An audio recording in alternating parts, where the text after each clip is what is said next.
So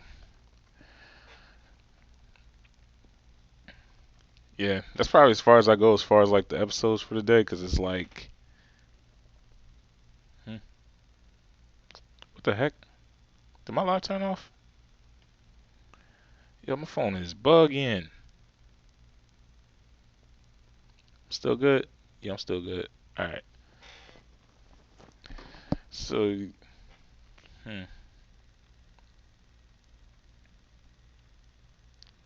give a little scenery. So basically, okay. So I can just go into my whole spill. But yeah, that's pretty much it as far as my session goes. Anything else is just basically me just talking, like going over deductions and all that. Because the main thing about this thing is that it's a detective. It's basically kind of like a detective type of game. So it's like I gotta go into my detective mode now, or eventually. Trying to. Let me see.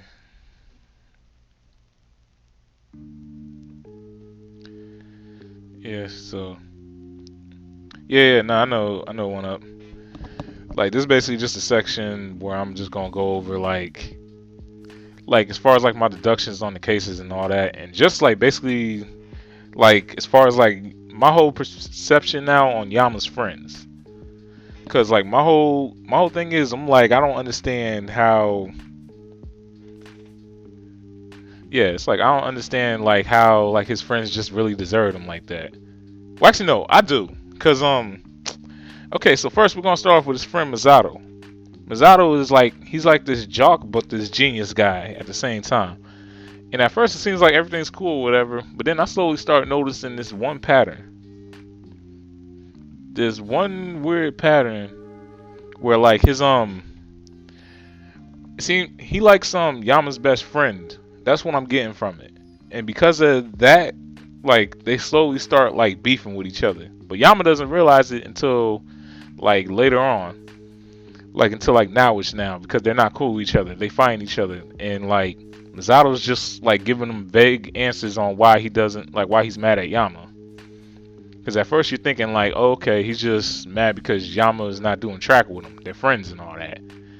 But it's like as I started seeing the game go on, I started noticing I'm like he has feelings for Rui, and I guess he notices Yama's trying not to hurt Rui.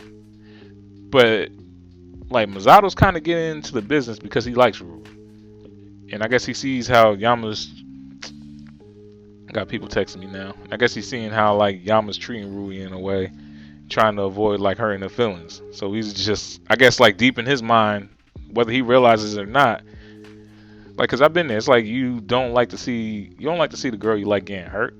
So it's like he's slowly getting mad for that reason, but he's not expressing it.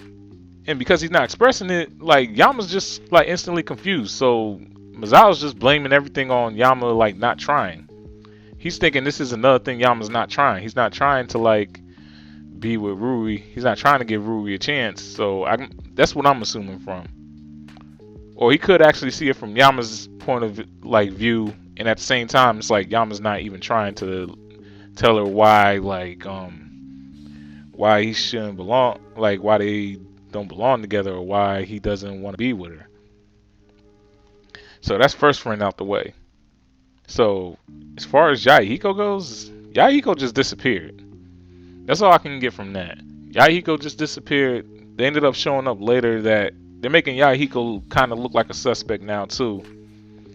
But yeah, Yahiko started avoiding Yama after a while for whatever reason, for like his happy club or whatever. So that ends up happening.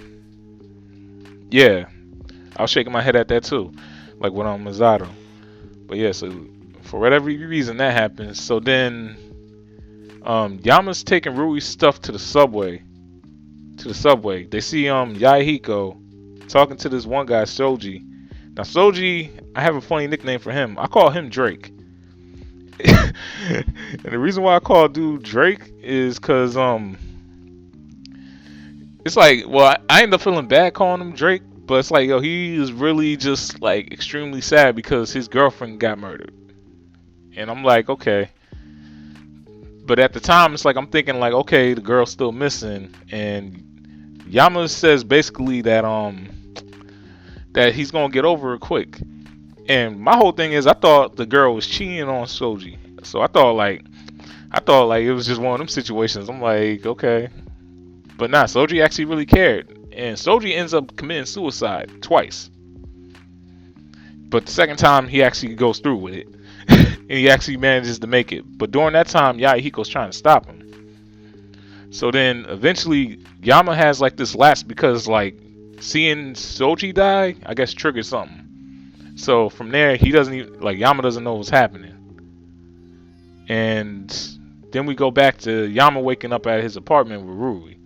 Rui is like trying to comfort Yama and all this at first. Alright. So what ends up happening like the first time when Yama was fighting with Masato, actually, when Yama was fighting with Masato, that same day, around that same time, literally, Soji was trying to drown himself in the river, and Yama managed to save him somehow. Like, I still don't understand that part either. Like, somehow he managed to save him. So, okay, so now we're back with Rui. So Rui, so Rui helped Yama back to the apartment, whatever, because she knows about Yama's lapse. She knows that Yama has like these lapses in memories and all that. Because for some reason, like Yama has this condition where it's like sometimes like I guess his mind goes on autopilot. I guess that's a better way of saying it. Like his mind will go on autopilot. So he's kind of like two different people. Yeah, so he's kind of like two different people. So Rui knows about this. So Rui's comforting him at first, but unfortunately Rui ends up saying it's like Rui ends up getting mad because like Yama like didn't mention that he almost drowned trying to save Soji. Like the first time he tried to commit suicide. Like so she gets mad at that. So at first it's like it's understandable and all that, but then Rui like starts taking it a step too far and making it seem like Yama can't do anything for himself. That like Yama's not good at anything and all this other stuff. So then they start like beefing because of that. And then from there, like their friendship's suffering now. And Yama and Rui aren't cool no more. So basically Yama's only cool with Mizaki, Elizabeth, Akira, and this one other girl named Irie. You probably don't know who they are. But the girl you just seen like earlier, that was Elizabeth. And the funny thing is, her and Yama like got like this beef thing going on. Like they beef or whatever. So yeah, that's basically to sum it up. I'm like, so Masato, like I knew he was a traitor for a minute. Because it's this one, like I still gotta upload the episodes. This is one scene where they're chilling or whatever, and then like Rui's talking to Masato. You see Masato blushing and all this other stuff. So instantly I grow suspicious. So instantly I grew suspicious instantly as soon as that happened.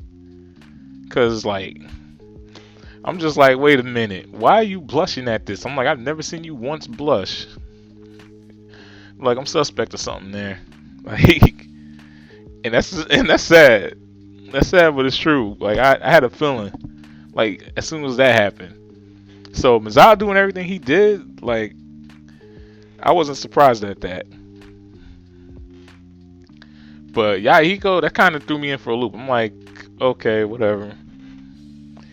I'm trying to think. I think that's about everything. But I'm like, yeah, Yama basically at this point has like no real friends like that. Oh shit. Alright, you're going. Alright, y'all. I'll catch y'all. I gotta head out. Yeah, I know too. Alright, one up. Yo, thanks for the love, yo. I appreciate it. But yeah, I gotta stab out though. Alright, I'll catch y'all. Peace out.